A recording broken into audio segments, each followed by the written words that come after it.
തലശ്ശേരിയിലെ പൈതൃക നഗര കേന്ദ്രങ്ങളെ ഇനി KSRTC ഡബിൾ ഡെക്കർ ബസ്സിൽ ചുറ്റിക്കാണാം. KSRTC ബജറ്റ് ടൂറിസം പദ്ധതിയുടെ ഭാഗമായാണ് Thiruvananthapuram model double decker bus Thalassery ഡിപ്പോയിലെത്തിയത്.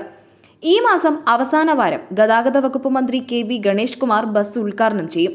Thalassery കടൽപ്പാലം, ജവഹർഘട്ട്, തലശ്ശേരി കോട്ട, ഓടത്തിൽ പള്ളി, ജഗന്നാഥ ക്ഷേത്രം, ഗുണ്ടട്ട് മ്യൂസിയം, മാഹിപ്പള്ളി എന്നിവിടങ്ങളിലൂടെയാണ് ഒരു അരയന്നത്തെ പോലെ ഡബിൾ ഡെക്കർ സഞ്ചരിക്കുക. നിർമ്മാണം പൂർത്തിയായാൽ മാഹി മുഴപ്പിലങ്ങാട് ബൈപ്പാസിലൂടെയും ഡബിൾ ഡെക്കർ സഞ്ചരിക്കുമെന്ന് KSRTC Thalassery sub depot manager Manoj അറിയിച്ചു. തലശ്ശേരി പൈതൃക ടൂറിസം പദ്ധതിയുടെ ഭാഗമായാണ് നഗരത്തിലെത്തുന്നവർക്ക് KSRTC ഡിപ്പോയിൽ നിന്നും ഒരു ദിവസം 5 സർവീസുകൾ നടത്തുക. കണ്ണൂർ ജില്ലയിലെ വിനോദസഞ്ചാര ഗ്രൂപ്പുകളെയും സ്ത്രീകളെയും കുട്ടികളെയും വയോധികരെയും ലക്ഷ്യമിട്ടാണ് ഡബിൾ ഡെക്കർ ചെറുയാത്ര ഒരുങ്ങുന്നത്. KSRTC ബജറ്റ് ടൂറിസം പദ്ധതിയുടെ ഭാഗമായി ഒരു ബസ് പരീക്ഷണാർത്ഥം നിരത്തിലിറങ്ങും. 60 സീറ്റുകളുള്ള ബസ് തിരുവനന്തപുരത്തു നിന്നും തലശ്ശേരി സബ് ഡിപ്പോയിലേക്ക് എത്തിച്ചു കഴിഞ്ഞു.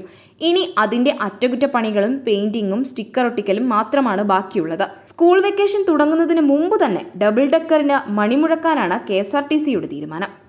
സമയം മലയാളം, കണ്ണൂർ.